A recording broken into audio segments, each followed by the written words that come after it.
বছর জনগণের পক্ষে সংগ্রাম করেছে। যদি আগামী দিনে জনগণ ভোট দেয়, আমার বিশ্বাস বিএনপিকে দানের শীষে ভোট দিয়ে রাষ্ট্রীয় ক্ষমতায় অধিষ্ঠিত করবে। জনগণের ভোটে নির্বাচিত হয়ে আগামী দিনে বিএনপি ক্ষমতায় যাবে।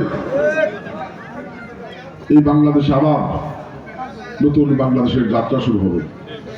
এই বাংলাদেশ বিএনপি ক্ষমতায় গেলে আগামী দিনে কোনো ব্যক্তি, পরিবার, দলের সম্পত্তি হবে না।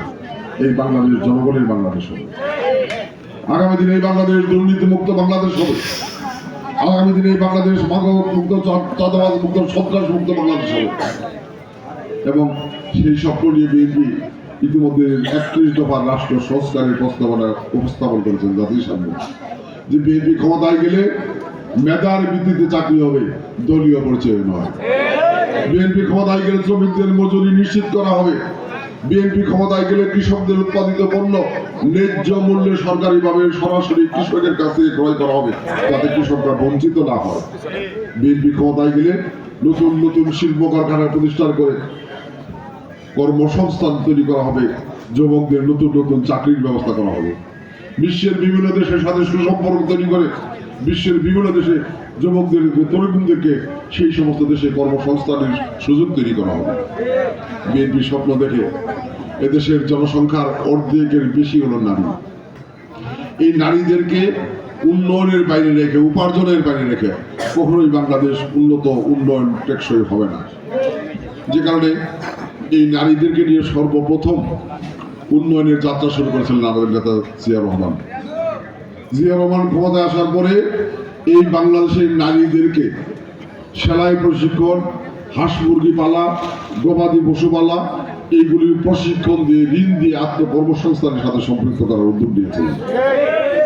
এবং পরবর্তী সময় বেগম খালেদা জিয়া সরকারে আসার পরে, প্রধানমন্ত্রী হওয়ার পরে এই দেশের মেয়েদের শিক্ষা, বিনা বেতনে শিক্ষা চালু করেছিলেন এবং মেয়েদের জন্য উপবৃত্তি চালু করেছিলেন। যে কারণে আমাদের অনেক মেয়ের আজকে শিক্ষার ক্ষেত্রে অনেক দূরে এগিয়ে গেছে। সেই জিয়া রহমানের সন্তান, সেই খালেদা জিয়ার সন্তান তারেক রহমান স্বপ্ন দেখে আগামী দিনে বিএনপি ক্ষমতায় গেলে এদেশের মহিলাদেরকে উন্নয়নের সাথে, উপার্জনের সাথে সম্পৃক্ত করা হবে। কারণ মহিলারা যতক্ষণ পর্যন্ত উপার্জন ক্ষমতা না হবে, ততক্ষণ পর্যন্ত মহিলাদের ক্ষমতার বৃদ্ধি হবে না।